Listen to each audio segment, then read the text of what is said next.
మైన పిల్లలకు ఆధ్యాత్మిక పదంలో ముందుకు కొనసాగించమని కోరుకుంటూ, ఇలాంటి మంచి కార్యాలను ఏర్పరిచినటువంటి మీ దాసులు ప్రభుకుమార్ గారిని, వారి సహకారులను దీవించమని కోరుకుంటూ, క్రీస్తు నామమున ఈ ప్రార్థన మీకు సమర్పిస్తున్నాను తండ్రి. ఆమెన్.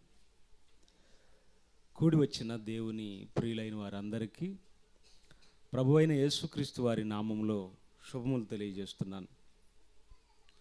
ఇప్పటి వరకు దైవ సేవకులు చాలా చక్కగా ఎంతో మంచి వాతావరణంలో మీ అందరికీ వాక్యాన్ని అందించారు. వారిని బట్టి మేము ఎంతగానో సంతోషపడుతున్నాం. ప్రియులారా, మనం ఎప్పుడూ కూడా దేవుని వాక్యం అనగానే చాలా శ్రద్ధతో దేవుని వాక్యాన్ని ఆలకించాలి.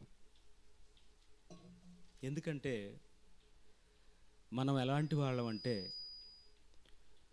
రాబోయే కాలాలలో దేవుని వాక్యం దొరకదండి మనకి. ఎందుకంటే మతోన్మాదం పెరిగిపోతుంది. బైబిల్ చదివితే ఒప్పుకోలేని ప్రభుత్వాలు రావచ్చు అని మనం చెప్పుకుంటూ ఉంటాం ఎక్కువగా. అంటే ప్రభుత్వాలు మారితేనో లేకపోతే మతోన్మాదం పెరిగితేనో మనం దేవుని జ్ఞానాన్ని వినలేమని బాధపడుతూ ఉంటాం. అయితే అది వాస్తవం కాదు. ఎందుకంటే మీకు దేవుని వాక్యం ఉన్నప్పుడు, దానిని శ్రద్ధతో విననప్పుడు అది మనకు కరువుగానే ఉంటుంది. అంతేనా కదా? యెహోవా దొరుకు కాలమునందే వెదకుడి. యెహోవా దొరికే కాలం అంటే దేవుని వాక్యం ప్రకటింపబడే కాలమే యెహోవా దొరికే కాలం. కనుక ఆయన వాక్యం ప్రకటింపబడేటప్పుడు మీరు ఇది అమూల్యమైన సంపదగా భావించి దీన్ని మీ సొంతం చేసుకోవడానికి ప్రయత్నించాలి. ఇక ప్రియమైన దేవుని పిల్లలారా, చెప్పే వ్యక్తులను బట్టి చూడకూడదు. మీరు దేవుని వాక్యాన్ని చెప్పే వ్యక్తులను బట్టి చూడకూడదు. చెబుతున్న విషయాన్ని అర్థం చేసుకోవాలి.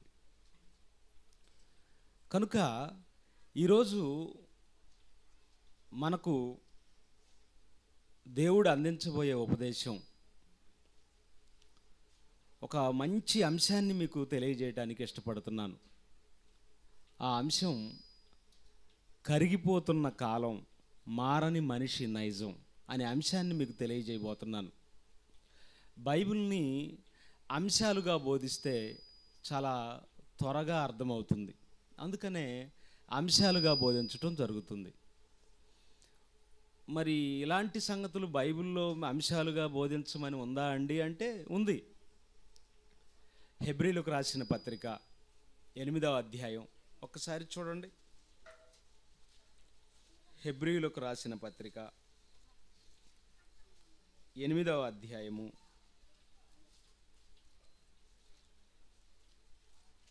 1వ వచనాన్ని చదవండి.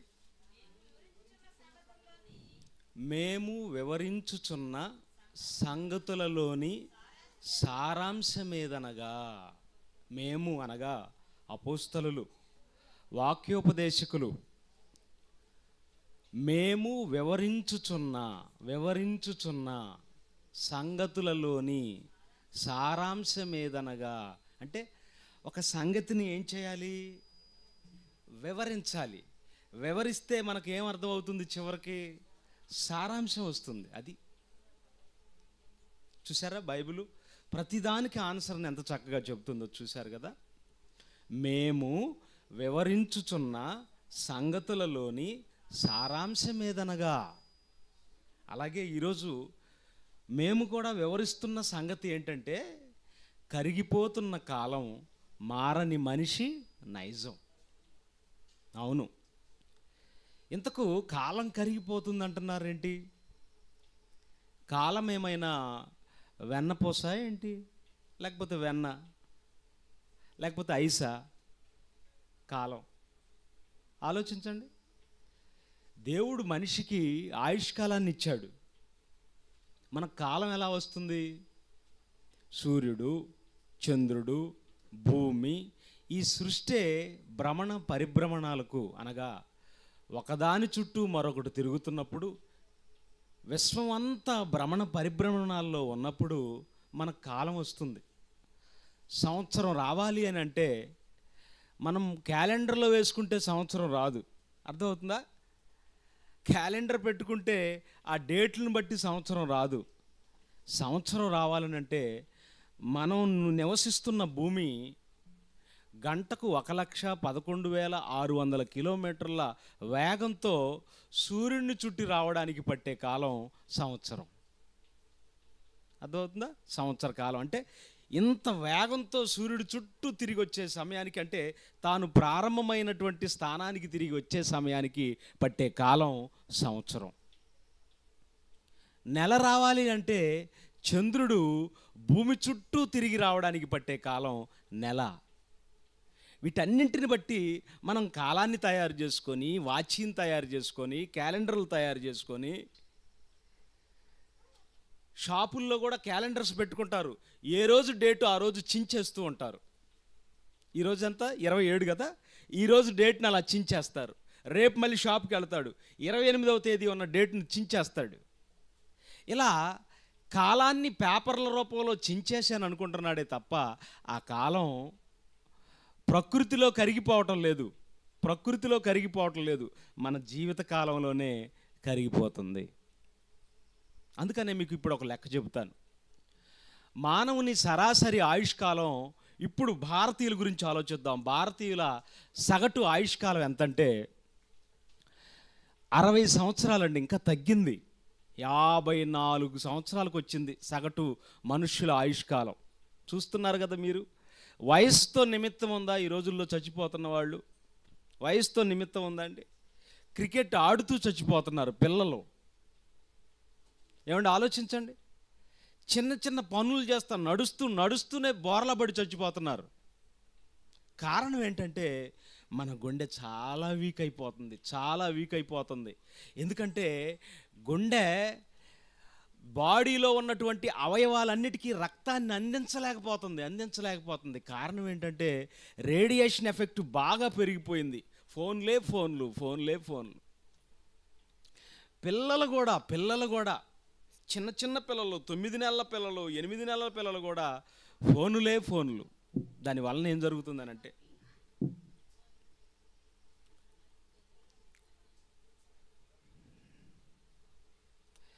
ప్రియమైన దేవుని వారలారా, దానివల్ల ఏమవుతుందంటే గుండె పనితీరు తగ్గిపోతుంది.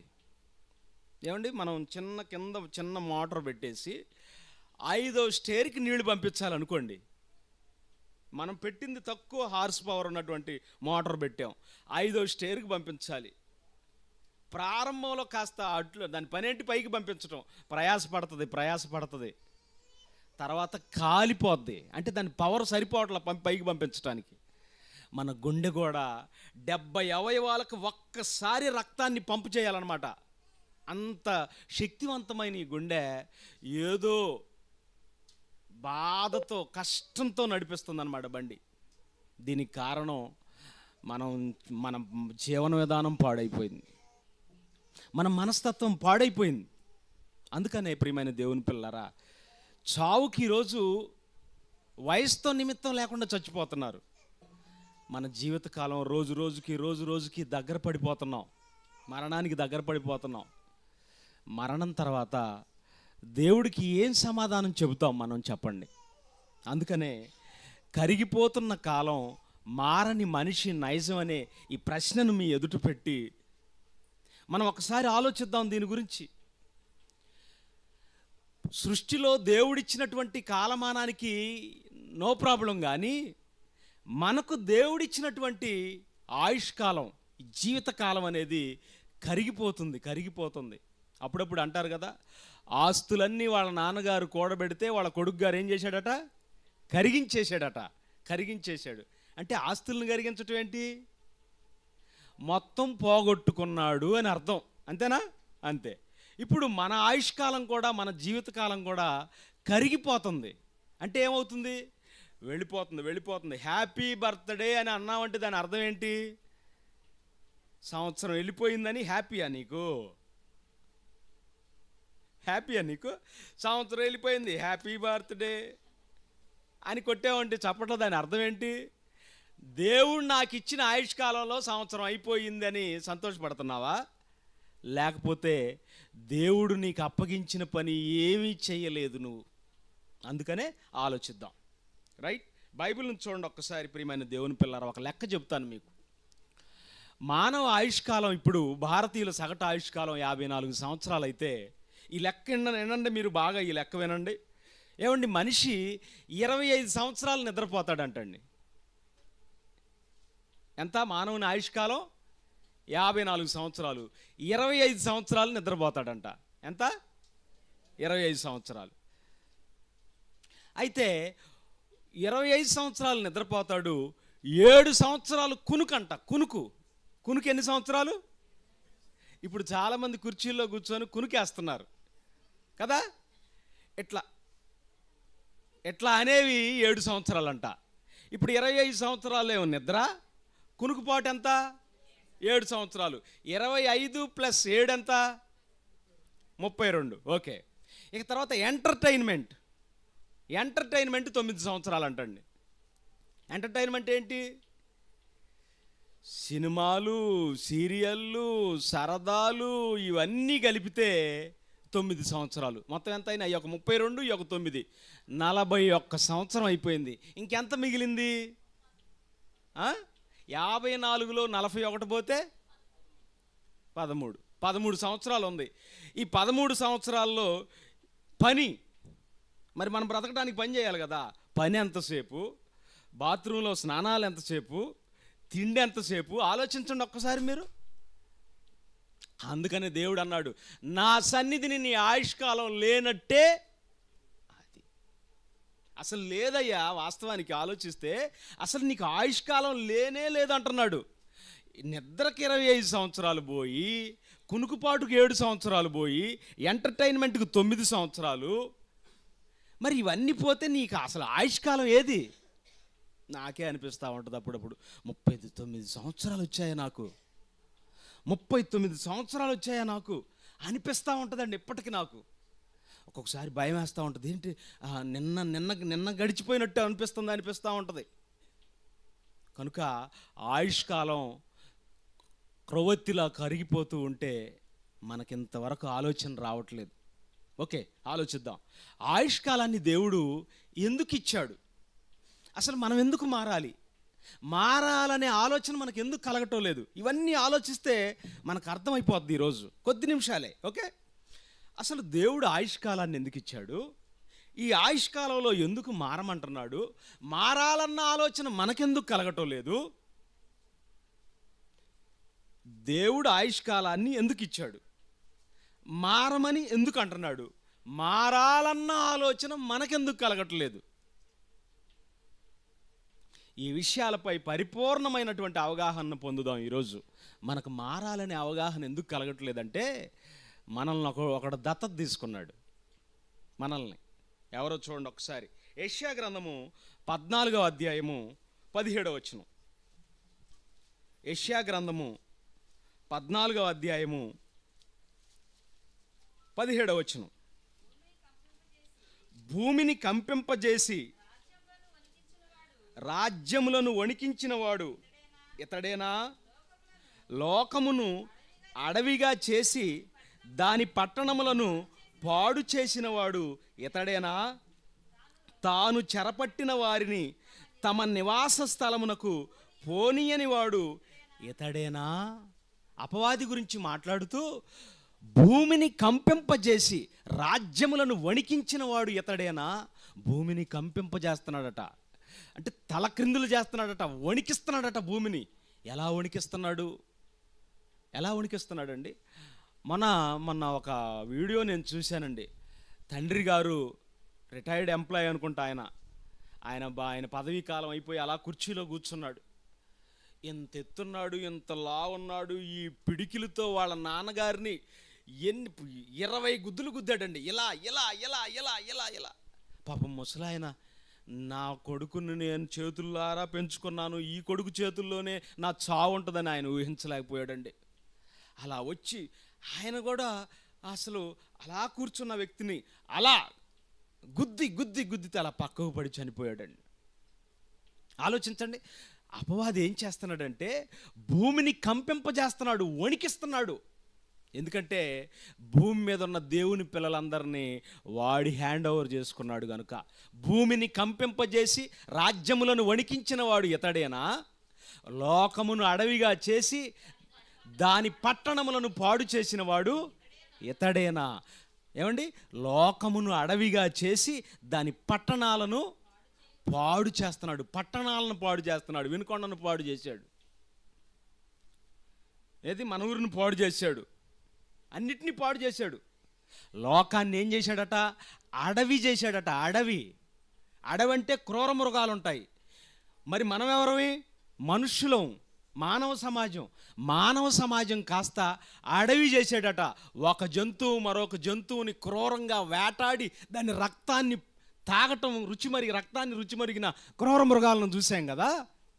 అలాగే ఇక్కడ కూడా అలాంటి మనుషులను లోకాన్ని అడవిగా చేసి దాని పట్టణాలను పాడు చేసిన వాడు ఇతడేనా అని చెబుతూ, తాను చెరపట్టిన వారిని తమ నివాస స్థలమునకు పోనీయని వాడు ఇతడేనా? తాను చెరపట్టిన వారిని తమ నివాస స్థలమునకు పోనీయని వాడు ఇతడేనా? చెరపట్టాడంట మనల్ని. ఏం చేశాడు? అపవాది చెరపట్టాడు అనమాట. అప్పుడప్పుడు కొంతమంది చిన్నపిల్లల్ని కిడ్నాప్ చేస్తారు. కొంతమంది వాళ్ళకేదో గొడవలు ఉంటాయి, పెద్దవాళ్ళకి వాళ్ళకేదో గొడవలు ఉంటాయి. ఈ పిల్లాడి మీద కక్ష చూపిస్తూ ఉంటారు. ఈ పిల్లాడిని తీసుకెళ్ళి ఎక్కడికో దూరంగా తీసుకెళ్ళి ఫోన్ చేస్తారు. నీ కొడుకు మా చేతుల్లో ఉన్నాడు, నువ్వు డబ్బులు పంపించాలి అని ఫోన్ చేస్తూ ఉంటారనమాట. అంటే ఏం చేశాడు? వాళ్ళ అబ్బాయిని చెరపట్టాడు. వాడు ఆధీనంలోకి తీసుకున్నాడు, ఇతరుల ఆధీనంలోకి వెళ్ళిపోయాడు. అట్లాగే ప్రపంచంలో ఉన్న మనుషులందరినీ అపవాది చెరపట్టి ఇదిగో మన నివాస స్థలమైన పరలోకానికి వెళ్ళనివ్వటం లేదు. అందుకొరకు మనం ఈ అంశాన్ని ఆలోచించాలి. అపవాది ఎవరో, వాడు ఎందుకు చెరపట్టాడు, మన నివాస స్థలం ఏది, మనల్ని అక్కడికి ఎందుకు వెళ్ళనివ్వటం లేదు, ఈ విషయాలన్నీ దేవుడు చేసిన సంకల్పంలో మనకు అర్థమైపోద్ది.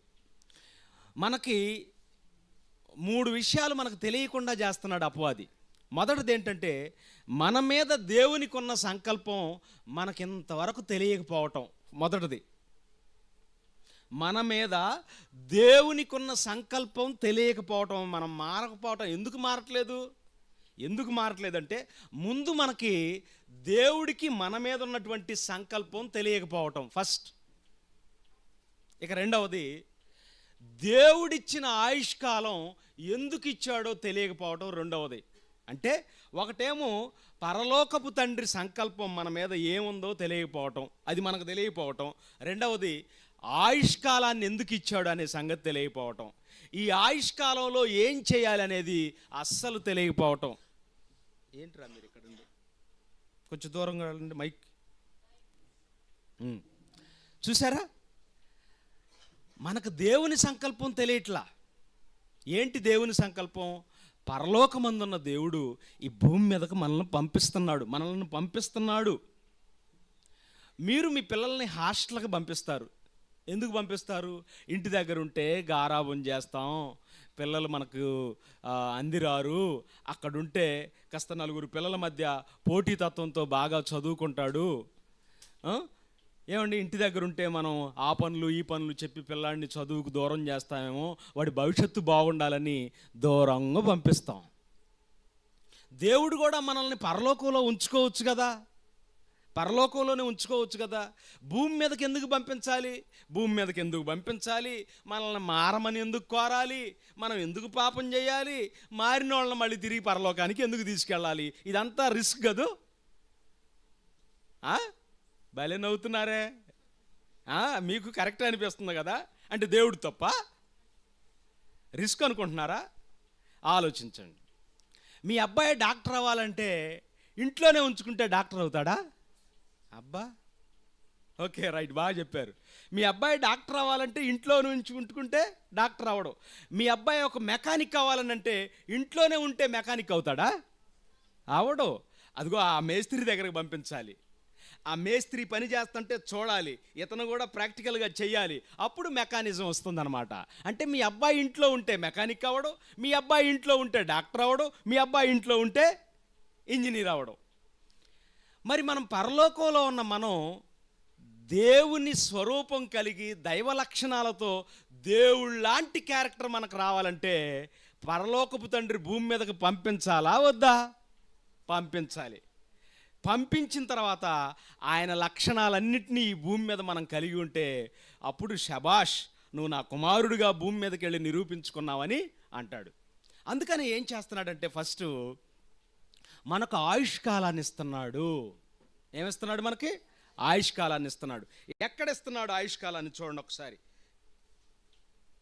కీర్తనల గ్రంథము 139వ కీర్తన 16వ వచనం. నేను పిండమునై ఉండగా నీ కన్నులు నన్ను చూచెను, నియమింపబడిన దినములలో ఒకటైనా కాకమునుపే నా దినములన్నీయు నీ గ్రంథములో లిఖితములాయను.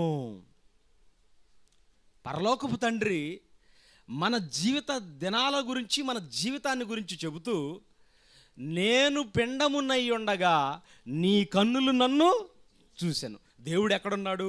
పరలోకంలో ఉన్నాడు. అమ్మ గర్భిణి అయి మనల్ని పిండంగా తన కడుపులో దాచుకొని ఉన్నప్పుడు పరలోకమందున్న తండ్రి పిండం వైపే చూస్తున్నాడట. అంత ఎత్తులో అంత ఉన్నతంగా ఉన్న దేవుడికి తల్లి కడుపులో ఉన్న ఆ చిన్న పిండం మీద ఏందంట అంత దృష్టి? నా కడుపులో ఉన్నాడు, నా బిడ్డ అని నువ్వు అనుకోవటంలో న్యాయం ఉంది, కానీ ఆ చిన్న పిండంతో పరలోకపు తండ్రికి పని ఉంది. అందుకనే చూస్తున్నాడు, జాగ్రత్తగా చూస్తున్నాడు. నేను పిండమునై ఉండగా నీ కన్నులు నన్ను చూచెను. ఎందుకు చూస్తున్నాయి? ఆ చిన్న పిండాన్ని ఎందుకు చూస్తున్నాయి? 4 వారాల పిండం అంటండి. ఎంత ఉంటుందో తెలుసా? 4 వారాల పిండం గసగసాల గింజ అంత ఉంటుందంటండి. నెల పిండం ఎంత ఉంటుంది? గసగసాల గింజ అంత ఉంటుంది. ఇప్పుడు గసగసాల గింజ అంత ఉంటే దానికి గుండె పెట్టాడంట లోపల దేవుడు. గసగసాల గింజలో గుండె. అమ్మ, అంత చిన్నగా ఉన్నప్పుడు దేవుడు మనల్ని చూస్తున్నాడు. నువ్వు అంతే ఉంది,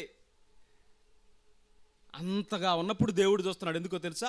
ఆ చిన్న పిండంతో దేవునికి పని ఉంది కనుక పెంచి పెంచి పెంచి తల్లి గర్భంలో పెంచి పెంచి పెంచి 9 నెలలకు ఒక చక్కటి ఆకారాన్ని తీసుకొస్తూ ఆ మాట ఏమంటున్నాడు తెలుసా?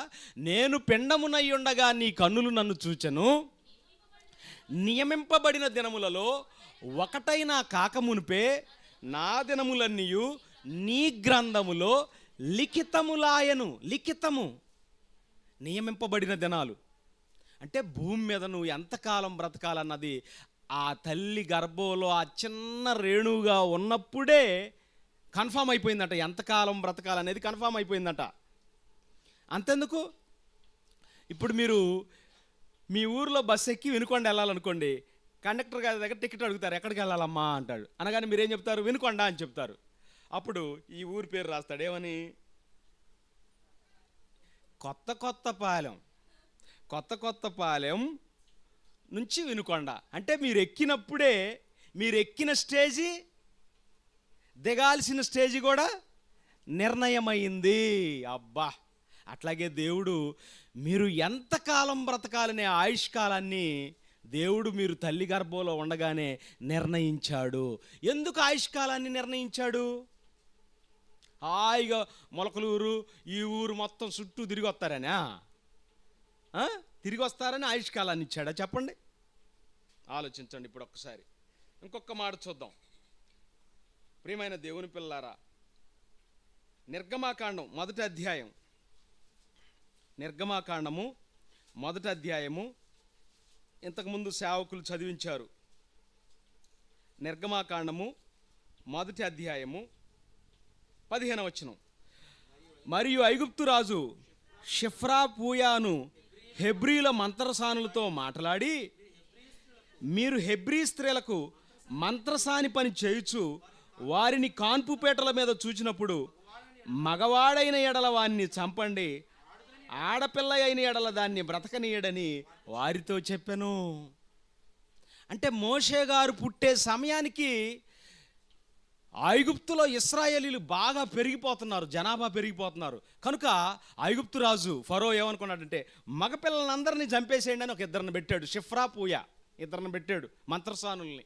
మీరు వాళ్ళ కాన్పుపేటల మీద వాళ్ళు డెలివరీ అయ్యే టైంలో వెళ్ళండి, మగపిల్లాడు పుడితే చంపేసేయండి అన్నాడు. మగపిల్లాడు పుడితే చంపేసేయమన్నాడు. అప్పుడు ఆ సమయంలో మోషే గారు పుట్టాడు. మోషే గారు పుట్టినప్పుడు మరి అందరిలాగా చచ్చిపోతే మోషే గారి పరిస్థితి ఏంటి?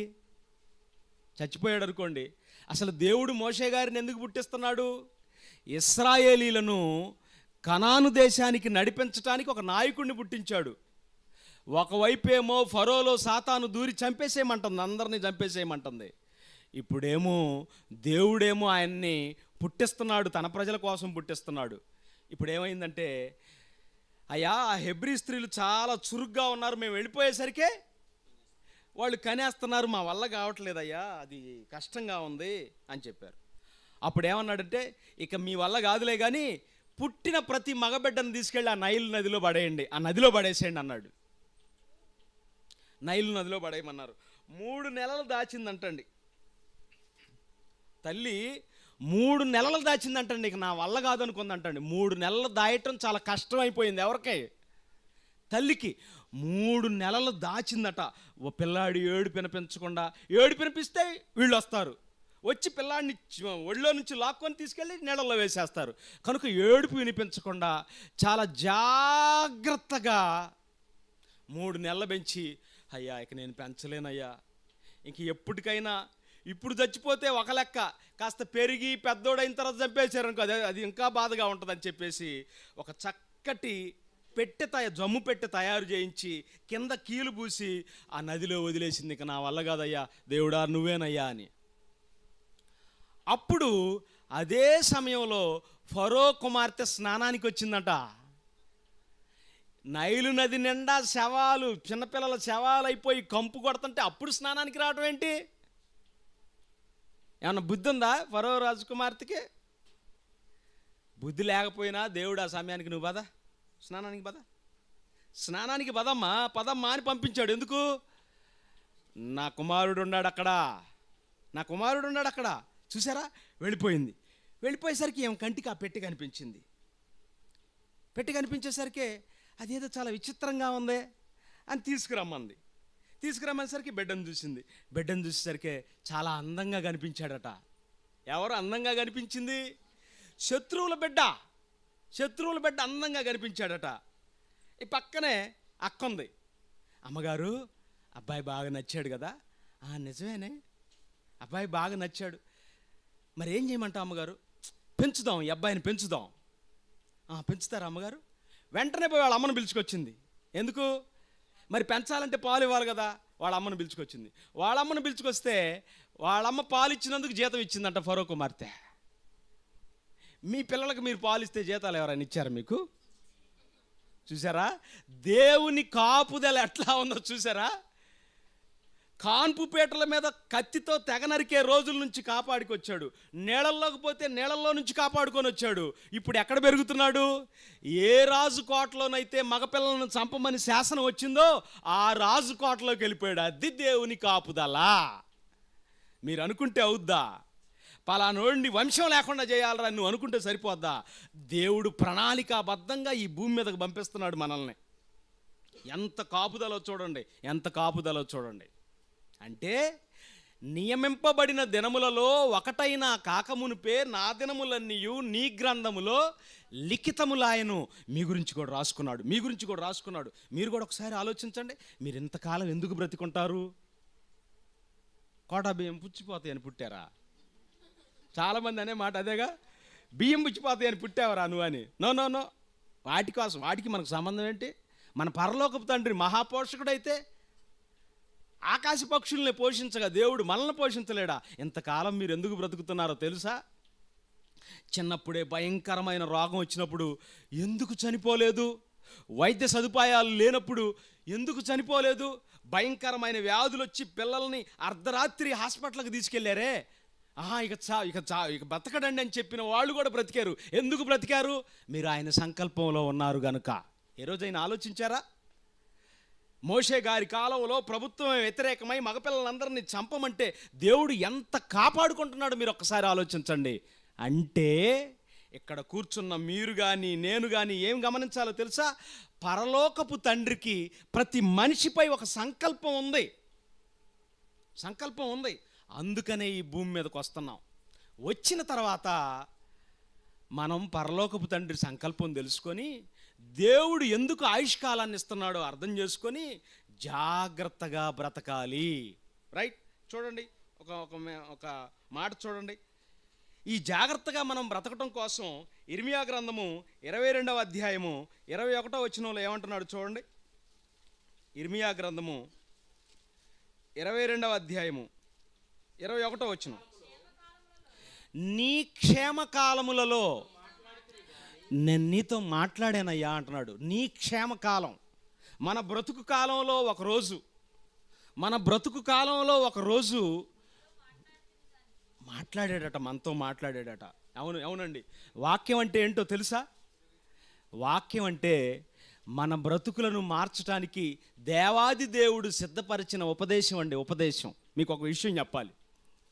నేను ఒకరోజు ఒక ప్రాంతానికి వాక్యం చెప్పడానికి వెళ్ళాను. వాళ్ళు, ఆ పాస్టర్ గారు కూడా అప్పటికప్పుడు చెప్పారు నాకు, ఇంకొక 2 గంటలు ఉందనగా, అయ్యా మీరు రావాలయ్యా, సంఘానికి వాక్యం చెప్పాలయ్యా అన్నారు. అదేంటి ఇప్పుడు చెప్పారు? సరేలేండి, ఇంటి దగ్గర ఉండే కంటే అక్కడికి వచ్చి నలుగురికి వాక్యం చెబితే మంచిగా ఉంటుందని చెప్పేసి బయలుదేరి వెళ్ళిపోయానండి.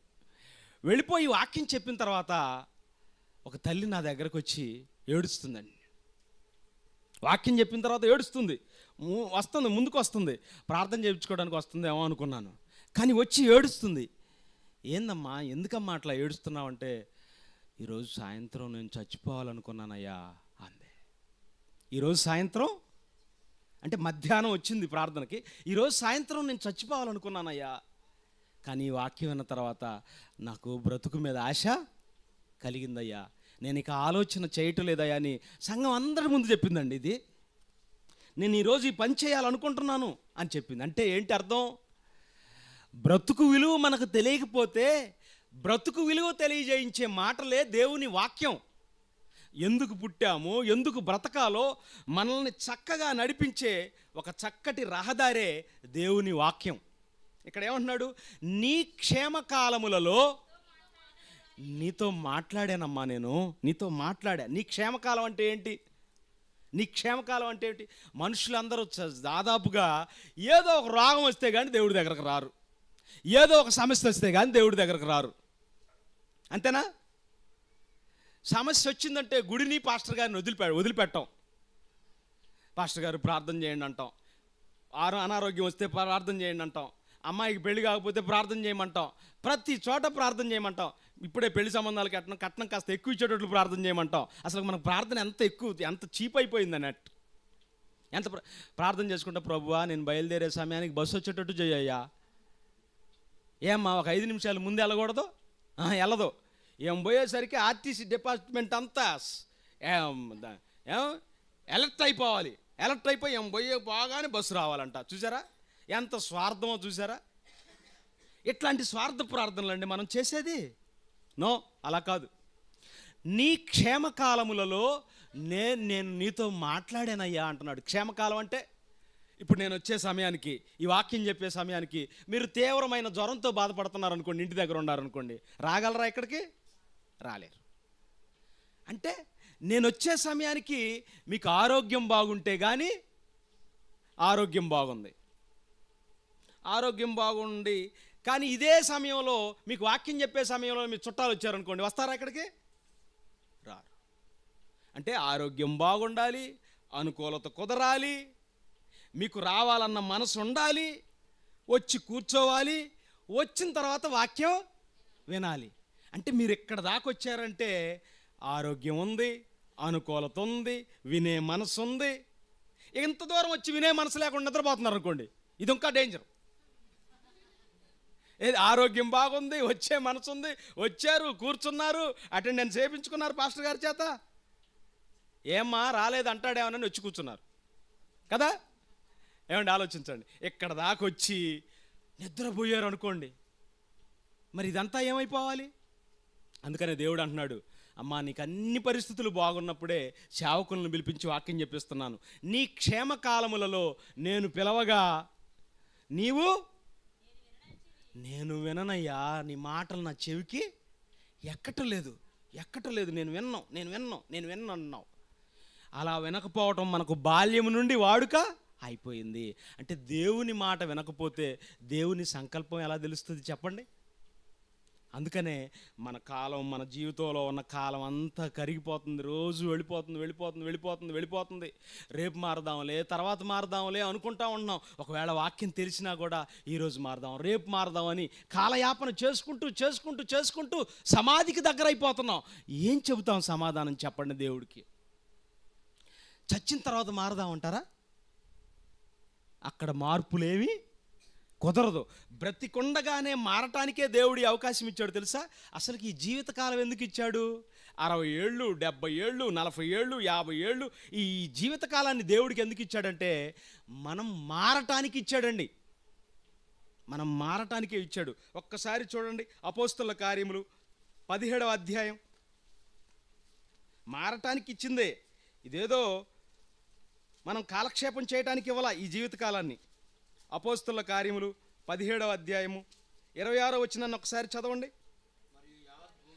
మరియు యావత్ భూమి మీద కాపురముండుటకు ఆయన ఒకని నుండి ప్రతి జాతి మనుషులను సృష్టించి, వారు ఒకవేళ దేవునిని తడవులాడి కనుగొందురేమో అని తనను వెదకు నిమిత్తము నిర్ణయ కాలమును వారి నివాసం యొక్క పొలిమేరలను ఏర్పరిచెను.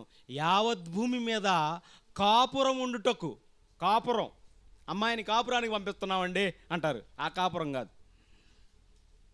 కాపురం అంటే నివాసము అని అర్థమవుతుందా? ఈ భూమి అనేది మనుషులు నివసించే చోటు. యావత్ భూమి మీద కాపురం ఉండుటకు ఆయన దేవుడు ఒకని నుండి ప్రతి జాతి మనుషులను సృష్టించి, వారు మనుష్యులు ఒకవేళ, అసలు ఒక్కవేళ అన్నాడంటే మన మీద నమ్మకం ఉందా లేదా? లేదు. అసలు చూడండి, ఒకవేళ అన్నాడంటే ఏదో వాడికి మనసుకు నచ్చి గుడిలోకి అట్లా వెళితే, వాడికి నచ్చిన వాక్యాన్ని నేను ప్రకటిస్తే, ఒకవేళ దేవునిని తడవులాడి కనుగొందురేమో. అన్ని డౌట్లే. అసలు మాటలు కూడా చూడండి ఎలా ఉన్నాయి. ఒకవేళ కనుగొందురేమో అంటే జరగచ్చు, జరగకపోవచ్చు. దేవుడి ఆశ అంతే. మీరు పూర్తిగా మారతారని కాదు ఆయన ఆశ. ఏదో ఒక విధంగా మారకపోతుందా, కనుగొందురేమో అని తనను వెదకు నిమిత్తం దేవుణ్ణి వెదకటానికి నిర్ణయ కాలము. అది 20 ఏళ్ళ, 30 ఏళ్ళ, 40 ఏళ్ళ, 50 ఏళ్ళ, 60 ఏళ్ళ, తనను వెదకటం కోసమే నీకు జీవితకాలాన్ని ఇచ్చి పంపించాడు. మనమేమనుకుంటున్నాం? సిలువలో దొంగ మారినట్టు చివరిలో మారదాం అనుకుంటున్నాం మనం. అట్లయితే నీకు కూడా సిలువ వేయాలి.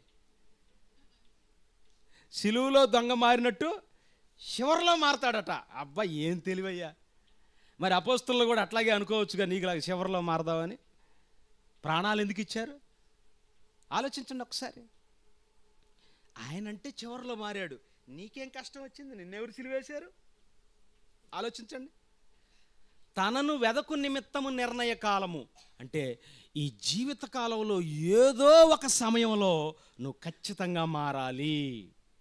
నీ మనసు మారాలని ఈ జీవితకాలాన్ని ఇచ్చాడు. ప్రియమైన దేవుని పిల్లరా, మన పిల్లలు పరీక్షలు రాశారు కదా, 10వ తరగతి పరీక్షలు, ఇంటర్ పరీక్షలు రాశారు కదా. సంవత్సరం చదివిన చదువు అంతా ఎన్ని గంటల్లో రాయాలి వాళ్ళు? 3 గంటల్లో రాయాలి. 3 గంటల్లో రాయాలి. సంవత్సరం చదివిన చదువు అంతా 3 గంటల్లో ఎంతో క్రమ పద్ధతిలో కూర్చొని చాలా జాగ్రత్తగా ప్రతి ప్రశ్నకు సమాధానం రాసుకుంటూ చివరిలో టైం అయిపోయింది, 3 గంటలు అయిపోయింది, దారం కట్టేయమంటారు. వీళ్ళు రాసిన పేపర్లు అన్నీ కలిసి ఒక దారం కట్టేసి ఇవ్వాలన్నమాట. ఓకేనా? టైం అయిపోయే కొలది అరగంటకు ఒక బెల్ కొడతాడు. మొదటి బెల్, రెండో బెల్. ఇక ఆయన చూసుకుంటాడు అన్నమాట, పిల్లాడు చూసుకుంటాడు, నేను అన్ని ప్రశ్నలకు రాశానా లేదా సమాధానం అని. గంటలు పెరిగే కొలదే ఆందోళన పెరిగిపోతూ ఉంటుంది. 5 గంటలు కొట్టాడంటే 2:30 గంటలు అయిపోయినట్టు. ఇంక ఒక్క గంట ఉంది, రాయాల్సినవి ఏంటో త్వరగా రాసేసి ఆ దారం కట్టేసి ఇచ్చేస్తాడు. తన భవిష్యత్తుని కాగితాల రూపంలో ఇన్విజిలేటర్కి ఇచ్చేస్తాడు. ఇప్పుడు చెప్పండి, ఈ భూమి కూడా అతిపెద్ద పరీక్షా కేంద్రం, ఎగ్జామినేషన్ సెంటర్ ఈ భూమి. మీరు పరీక్ష రాసే విద్యార్థులు, మరి మీరు మీ జీవితంలో ఏర్పడిన ప్రతి ప్రశ్నకు సమాధానం రాసి సరైన ఆన్సర్ రాసి దేవుడి చేతుల్లో మీ ప్రశ్నాపత్రాన్ని పెడుతున్నారా? గంటలన్నీ ముగిసిపోతున్నాయి. గంటలు ముగిసిపోతున్నాయా లేదా? మాకేం గంటలు మోగట్లేదండి అంటున్నారా? తెల్ల వెంట్రుక వచ్చిందంటే ఏంటి అర్థం? గంటలు మోగులుతున్నాయి అని అర్థం. మీరేం చేస్తున్నారు? తల వెంట్రుకలు కనపడకుండా గంటను ఆపేస్తున్నారు. అదేం గంట కొడుతుంటే మీరేం చేస్తున్నారు? పూసేస్తే గంటలు మోగుతున్నా నీకు అర్థం కావట్లేదన్నమాట. చెవులు వినపట్టలేదంటే ఏంటి అర్థం? గంటలో పళ్ళన్నీ ఊడిపోతాయి. తిరగట రాళ్ళు, ఇవన్నీ పళ్ళన్నీ ఏంటి? తిరగట రాళ్ళు. తిరగలి ఇసిరి విసురువారు కొద్దిమంది అగుట చేత పని చాలించుకొందురు. విసురువారు అంటే ఎవరు? పళ్ళు. విసిరేవారు కొద్దిమంది అగుట చేత ఎన్ని పళ్ళు మిగులుతాయి? 50 ఏళ్ళకి వచ్చేసరికి మొత్తం దవళ్ళన్నీ ఖాళీ అయిపోతాయి. ఎక్కడో ఒకటి ఉంటుంది, అక్కడికి పంపించాలి ఈ మెతుకుని. అక్కడికి పంపించడానికి గుడుక్కుని మింగేస్తారు కదా. లేకపోతే చిగుళ్ళే పళ్ళులాగా మారిపోతాయి చివరికి, అంత గట్టిగా స్ట్రాంగ్ అవుతాయి. అంటే విసురువారు కొద్దిమంది ఒకటి చేత పని చాలించుకొందురు. ఇదొక గంట. నోట్లో పళ్ళు ఊడిపోతే అదొక గంట, వెంట్రుకలు తెల్లగా వస్తే అదొక గంట, చేతిలో కర్ర వస్తే అదొక గంట. ఇన్ని గంటలు కొడుతున్నా కూడా పరీక్ష పేపర్ దేవుడికి ఇవ్వాలన్న ఆలోచన మనకి. అది అంటే కరిగిపోతున్న కాలం, మన బతుకు మాత్రం మారట్లేదు. తర్వాత మారదాం అనుకుంటున్నారా? అస్సలు ఒక అవకాశం లేదు. ఈ పిల్లలు మొన్న మార్చిలో ఫెయిల్ అయినా ఇప్పుడు పరీక్ష రాసే అవకాశం ఉంది. కానీ మనకు అలాలి ఒకే జీవితకాలం. ఈ జీవితకాలంలో దేవుని కోసం చాలా జాగ్రత్తగా బ్రతకాలి. వాక్యం చెప్పేటప్పుడు జాగ్రత్తగా వినాలి. దేవుడు మనల్ని ఏం చేయమన్నాడు, మనం ఏం చేస్తున్నాం, ఎంతవరకు పని చేసాం, ఇంకెంత చేయాలి. ఒక తాపీ మేస్త్రిని చూస్తే యజమాని వస్తాడు, ఏంటయ్యా ఎంత పని చేయాలి? ఇదిగో ఈ గోడ కట్టాలి, ఇన్ని రోజులు పడుతుందండి అని చెబుతాడు. అంటే చేయాల్సిన పనికి పట్టే సమయం. మీకు 60-70 ఏళ్ళు దేవుడి ఆయుష్కాలాన్ని ఇచ్చాడంటే అర్థం ఏంటి? 60 ఏళ్ళు చేయాల్సిన పని ఉంది. ఆ పనిలో నీ మనసు మార్చుకొని దేవుని కోసం పనిచేయాలి, లేకపోతే ఆ ఆయుష్కాలం వ్యర్థమైపోతుంది. ఇప్పుడు చూడండి తర్వాత మారదాం అనుకుంటే ఎలాంటి పరిస్థితులు ఉంటాయి ఒకసారి చూడండి. హెబ్రీలకు రాసిన పత్రిక 12వ అధ్యాయం 16వ వచనం. హెబ్రీలకు రాసిన పత్రిక 12వ అధ్యాయము 16వ వచనం. ఒక పూట కూటి కొరకు తన జ్యేష్ఠత్వపు హక్కును అమ్మివేసిన ఏశావు వంటి భ్రష్టుడైనను వ్యభిచారి అయినను ఉండునేమో అని జాగ్రత్తగా చూసుకోండి. ఎవరండి? ఏశావు అండి. ఏందండి ఆయన చేసిన తప్పు? ఏం తప్పు చేశాడు చెప్పండి? కూర కోసం జ్యేష్ఠత్వాన్ని అమ్మేసుకున్నాడు. అంటే ఒక్క పూట కూడట. అంత తప్పు పట్టాలా? మనం ఎన్ని తప్పులు చేసాం ఆ లెక్కలో చూస్తే?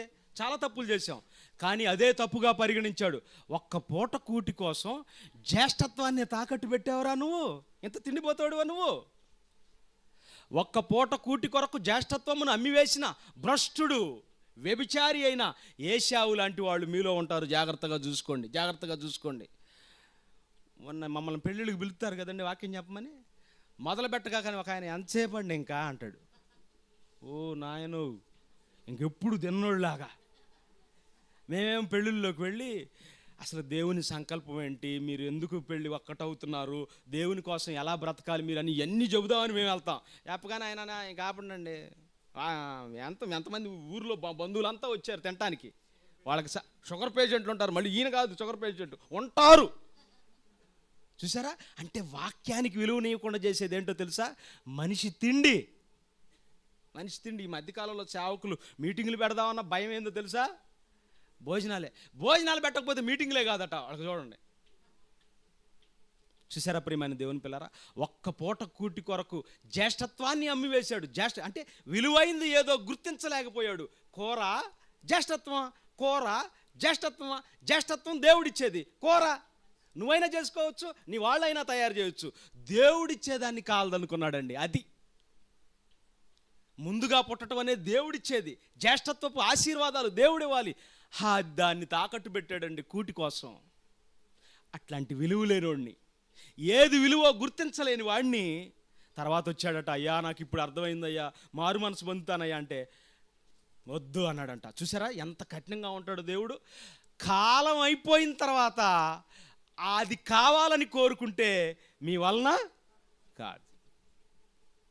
మనం యవ్వనంలో ఉన్నప్పుడు మన కోరికలు తీరక, మనం సరిగా చదువుకోలేక, నేను కలెక్టర్ని అవ్వాలనుకున్న వాడిని, మా ఇంట్లో ఆర్థిక పరిస్థితులు బాగోక నేను చదువుకోలేదు అనుకోండి, నా పిల్లవాడినైనా ఎలా కట్లా కలెక్టర్ చేసుకుంటాను. ఎందుకంటే నాలో తీరని ఆశ నా బిడ్డలో చూసుకుంటాను. కానీ ఇక్కడికి వచ్చేసరికి చావుకు ముందే మనం మారాలి. ఎందుకంటే జీవితకాలం ఇచ్చింది మారడానికే కనుక. ఇంకొక మాట, లోకాసు వార్త 16వ అధ్యాయం 27వ వచనం చూడండి. లోకాసు వార్త 16వ అధ్యాయము 27వ వచనం. అప్పుడు అతడు, తండ్రి అలాగైతే నాకు 5 సహోదరులు ఉన్నారు, వారును ఈ వేదనకరమైన స్థలమునకు రాకుండా వారికి సాక్ష్యమిచ్చుటకై నా తండ్రి ఇంటికి వానిని పంపవలనని నిన్ను వేడుకుంటున్నానయ్యా. నేనెటూ మారలేదు, ఇక్కడికి వచ్చి అగ్నిగుండంలో యాతన పడుతున్నాను. ఒక్క మాట అయ్యా మీతో. చూసారా, భూమి మీద ఉన్న వాళ్ళ కోసం నరకంలో ఉన్న ఒక వ్యక్తి మాట్లాడుతున్నాడు. ఒక్క మాట అయ్యా, చిన్న మాట. ఏంటి చెప్పు? నాకు భూమి మీద 5 సహోదరులు ఉన్నారు. ఎంతమంది? 5. వారును ఈ వేదనకరమైన స్థలమునకు రాకుండా, అంటే వేదనకరమైన స్థలానికి వెళ్ళేది ఎవరు?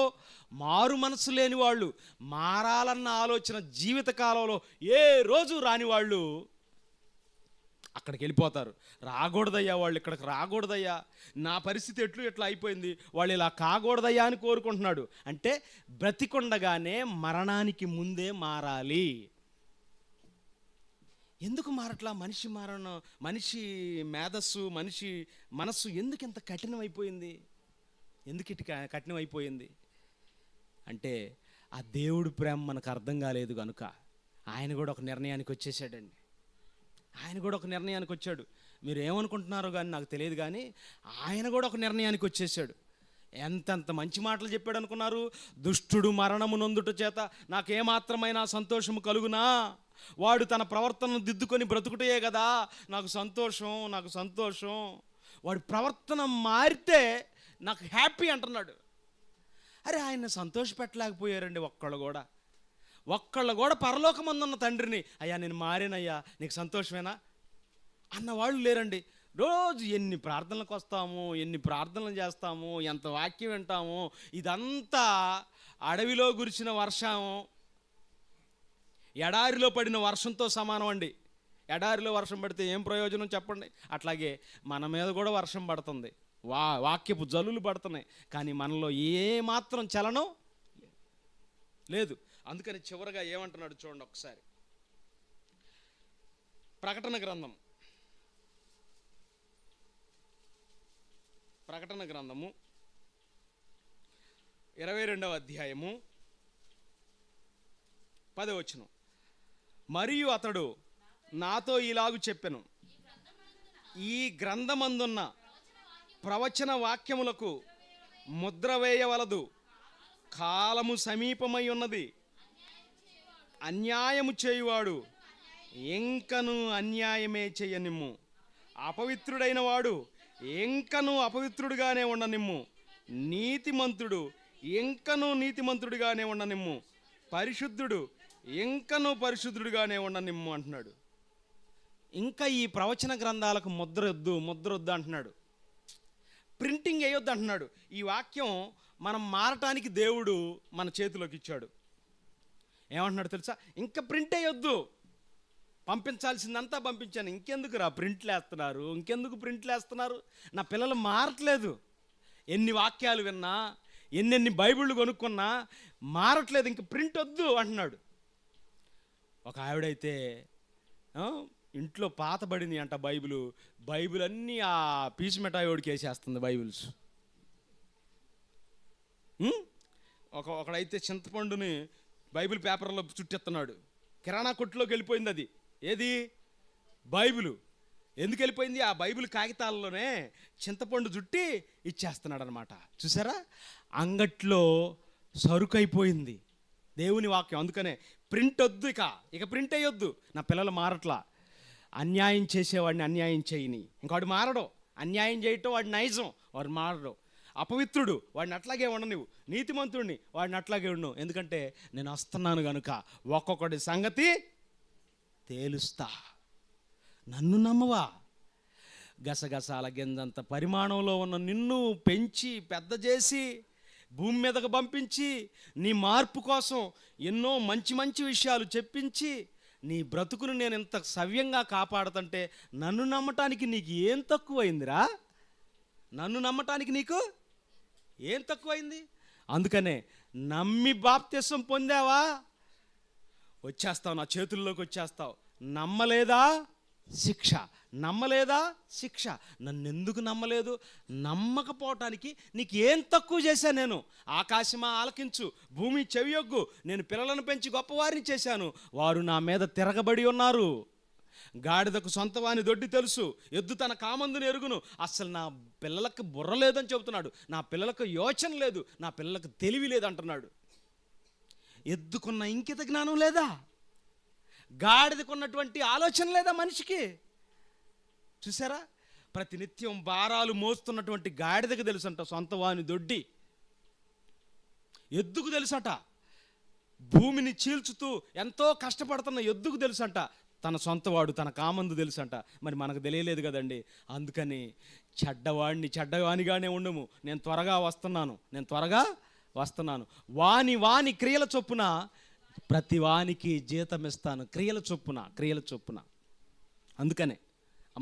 అందుకనే మీరు ఒకటే గుర్తుపెట్టుకోండి, దేవుడు మనం ఎందుకు మారట్లేదనంటే ఆయన ప్రేమ తెలుసుకోలేదు, ఆయన సంకల్పం తెలుసుకోలేదు. ఆయన ఇచ్చిన ఆయుష్కాలానికి విలువ లేకుండా చేస్తున్నాం. ఆయన ఇచ్చిన ఆయుష్కాలం ఇంకొక దేనికో వాడేస్తున్నాం. ఆయన ఇచ్చిన ఆయుష్కాలం ఎందుకో తెలుసా? మనం మార్పు నొందిన హృదయాలతో ఆయన పని చేస్తుంటే చూడాలనుకుంటున్నాడండి ఆయన. ఏమండి, మీ పిల్లలు మీరు ఊరెళ్ళి వచ్చేసరికే, అమ్మా నాన్న ఊరెళ్ళి వచ్చారు, వాళ్ళ కోసం ఆహారం వండి పెడదామని మీకోసం స్టవ్ మీద బియ్యం పెట్టేసి వండుతున్నారు అనుకోండి, మీకు ఎట్లా ఉంటుంది వచ్చేసరికే? అమ్మో, మా కడుపులు నింపటానికి నా పిల్లలు పని చేస్తున్నారే అని పోయి ముద్దు పెట్టుకొని నా తల్లి గదే, నా బంగారు తల్లి గదే అనుకుంటాం కదా.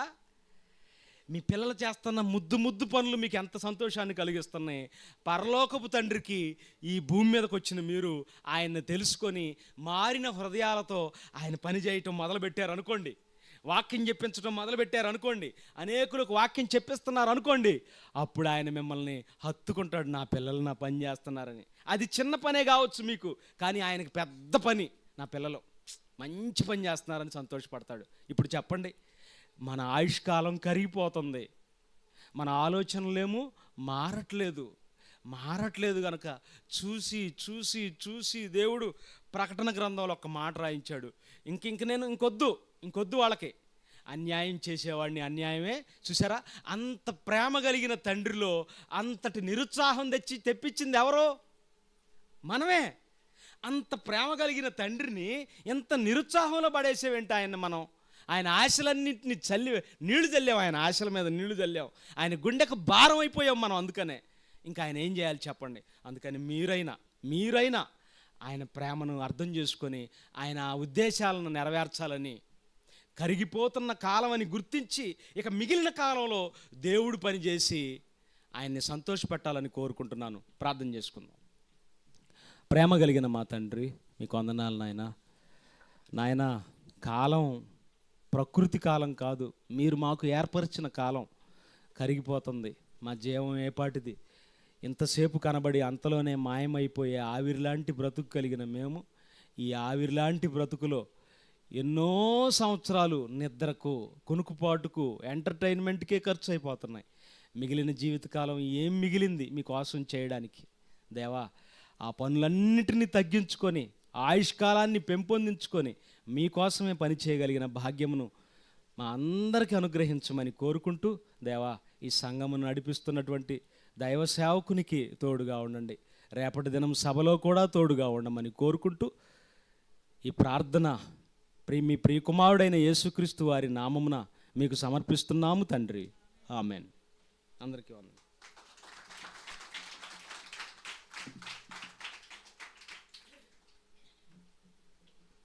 మంచిది. బహుశ్రేష్టమైన దేవుని మాటలు అందించిన మరి అనిల్ బెదర్ గారికి ఈ సంఘం తరపున, ఈ సంఘ పెద్దల తరపున, మీ అందరి తరపున నా హృదయపూర్వకమైన వందనాలు తెలియజేస్తున్నాను. మరి చివరి ప్రార్థన మనం చేసుకొని ఈ కార్యక్రమాన్ని ముగించుకోబోయే ముందు రేపు 6:30 గంటలకే మరి ఈ కార్యక్రమాన్ని ప్రారంభించాలని నేను ఆలోచిస్తున్నాను. మీరు కూడా పెందలకాడ రావాలని కోరుకుంటున్నాం. మరి ఈరోజు చివరి ప్రార్థన తమ్ముడు యేసుపాదం చేస్తారు. ఆశీర్వాదంతో ఈ కూటాన్ని ముగించుకుందాం.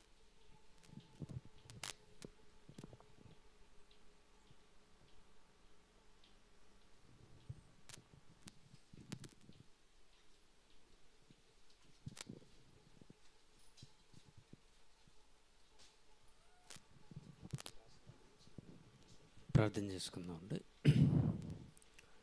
మమ్మల్ని అతి మిక్కిలిగా ప్రేమించిన పరలోకమందున్న మా కన్న తండ్రి, మీ ఘనమైన పవిత్రమైన నామానికై కృతజ్ఞతాస్తుతులు చెల్లించుకుంటున్నాం. ఈ రాత్రికాల సమయంలో నా తండ్రి దైవ సేవకులను మా మధ్య నిలబెట్టి ఎన్నో అమూల్యమైన సంగతులు మాకు నేర్పించారు. అందుని బట్టి కృతజ్ఞతాస్తుతులు చెల్లించుకుంటున్నాం. తండ్రి, ఎంతో విలువైన సంగతులు విని విడిచిపెట్టేవారిగా కాక నా తండ్రి, విన్న ప్రతి ఒక్క మాటను హృదయం అనే పలక మీద ముద్రించుకొని ఆ మాటలను నెమరు వేసుకుంటూ ప్రతినిత్యము మా ఊహల్లో మిమ్మల్ని తలంచుకుంటూ మీ సన్నిధిలో గడిపే భాగ్యాన్ని మా అందరికి ప్రసాదించమని కోరుకుంటూ మా రక్షకుడు మీ ప్రియకుమారుడైన యేసుక్రీస్తు వారి అతి శ్రేష్టమైన నామంలో ప్రార్థించి అడిగి వేడుకుంటున్నాం తండ్రి. ఆమేన్. ఆశీర్వాదం తీసుకుందాం. మన తండ్రి అయిన దేవుని ప్రేమ, కుమారుడైన యేసుక్రీస్తు వారి కృప, పరిశుద్ధాత్మ దేవుని అన్యోన్య సహవాసము, చేరి వచ్చిన పరిశుద్ధ ప్రియులందరికీ ఈ కార్యభారాన్ని భుజస్కంధాల మీద వేసుకొని ప్రతి మనిషికి రక్షణ భాగ్యమునిచ్చుటకు తన ప్రియకుమారుణ్ణి ప్రకటింపజేస్తున్నటువంటి దైవ సేవకునికి సదా తోడయుండి నడిపించునుగాక. ఆమెన్. అందరికీ వందనాలు. అందరికీ వందనాలండి.